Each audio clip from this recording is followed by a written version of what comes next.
अस्सलाम वालेकुम एवरीवन, कैसे हैं आप सब जी। तो आज की वीडियो में मैं आपके साथ शेयर करूंगी आप घर पे कैसे सॉफ्ट से डोनट तैयार कर सकते हैं। लेकिन सबसे पहले अगर आप मेरे चैनल पर न्यू हैं तो प्लीज़ चैनल को सब्सक्राइब कर लीजिए। यहाँ पर मैंने डोनट बनाने के लिए 3 कप्स ऑफ मैदा लिया है।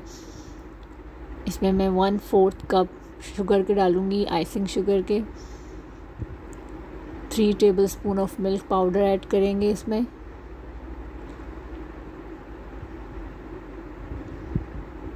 इसके बाद मैं इसमें 1 एग ऐड करूँगी और 1.5 टेबलस्पून ऑफ ईस्ट ऐड करूँगी।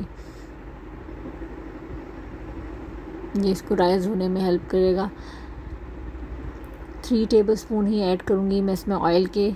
अगर आप चाहें तो ऑयल की जगह इसमें मेल्टेड बटर भी ऐड कर सकते हैं। फिर हम इसे वार्म मिल्क की मदद से सॉफ्ट सी डो तैयार कर लेंगे इसकी।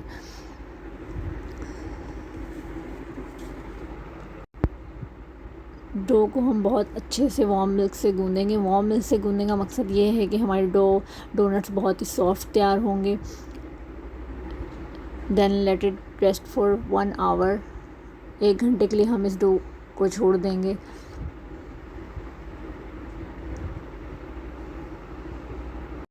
वन आवर बाद आप देख सकते हैं कि हमारी डो कितने अच्छे से राइज हो चुकी है। अब इसे एक दफ़ा पंच करके दोबारा से इसमें 1.5 टेबलस्पून ऑयल ऐड करके मैं दोबारा से इसको अच्छे से गूंद लूँगी और इसे इतना थिक बेल कर हम इसे डोनट कटर की मदद से या फिर किसी भी बॉटल की लिड की मदद से, ग्लास की मदद से कट कर लेंगे।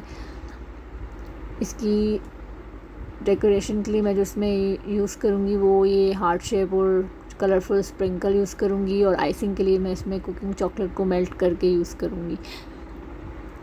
अब हम अपना ऑयल गरम कर लेंगे। ऑयल ज़्यादा गरम नहीं होना चाहिए वरना डोनट्स हमारे फ़ौरन से बाहर से ब्राउन हो जाएंगे। एक अच्छे डोनट की इस निशानी ये भी है कि डोनट ऑयल पे इस तरह से फ़्लोट करेंगे। बिल्कुल धीमी आंच पर हम डोनट को ईच साइड 60 सेकंड्स के लिए फ्राई करेंगे।